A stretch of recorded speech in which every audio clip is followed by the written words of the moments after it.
Breaking news. ఉమ్మడి కృష్ణా జిల్లా నూజివీడు నియోజకవర్గంలో ఆసక్తికర పరిణామం చోటు చేసుకుంది. గౌతు లచ్చన్న విగ్రహావిష్కరణలో టీడీపీ నేతలతో కలిసి మాజీ మంత్రి వైసీపీ నేత జోగి రమేష్ పాల్గొన్నారు. మంత్రి పార్థసారథితో కలిసి ర్యాలీగా తిరిగారు. గత కొంతకాలంగా వైసీపీలో యాక్టివ్గా లేని జోగి రమేష్ ఇప్పుడు అధికార పార్టీ నేతలతో కలిసి తిరగటం చర్చానీయాంశమైంది.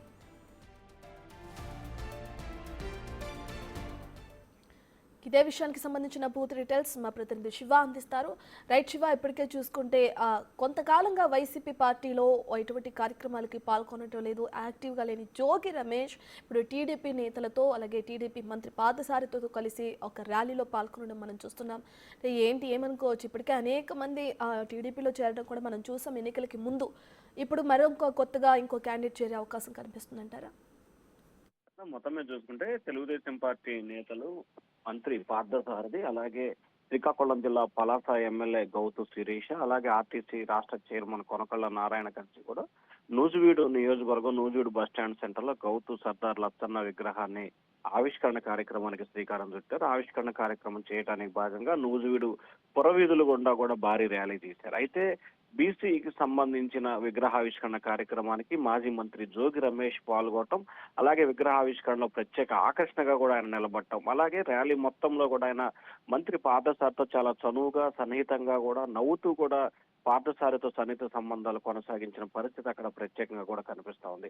గత కొంతకాలంగా ఆయన ఏదైతే గత ఎన్నికల్లో పెనమలూరు నుంచి వైసీపీ నుంచి పోటీ చేసి ఓటమి చెందారు, ఆ తర్వాత మైలవరం నియోజకవర్గ ఇన్ఛార్జ్ గా ఇటీవల వైసీపీ అధినేత జగన్మోహన్ రెడ్డి ప్రకటించిన తర్వాత ఆయన నియోజకవర్గంలో చాలా యాక్టివ్ గా ఉండాల్సిన పరిస్థితి కనిపించింది. కానీ ఆయన యాక్టివ్ గా లేని పరిస్థితి కనిపించింది. ఈ నేపథ్యంలో 2 రోజుల క్రితం రాష్ట్ర వ్యాప్తంగా వైసీపీ రైతుల తరపున పోరాటం చేసేందుకు ధర్నా నిర్వహించాలని చెప్పి కూడా పిలుపునిచ్చారు. ఆ ధర్నాకి మైలవరం నియోజకవర్గానికి సంబంధించి కూడా ఎన్టీఆర్ జిల్లా ఉంది. ఎన్టీఆర్ జిల్లా విజయవాడ పార్లమెంట్ పరిధిలో జరగాల్సిన దానికి సంబంధించి కూడా జోగి రమేష్ డుమ్మా కొట్టారు. కానీ ఈ రోజు తెలుగుదేశం పార్టీ నేతలు మంత్రులతో కలిసి లచ్చన్న విగ్రహావిష్కరణ కార్యక్రమాలు పాల్గొనడంతో కూడా ఒక ఆసక్తికర పరిణామం అయితే చోటు చేసుకుంది.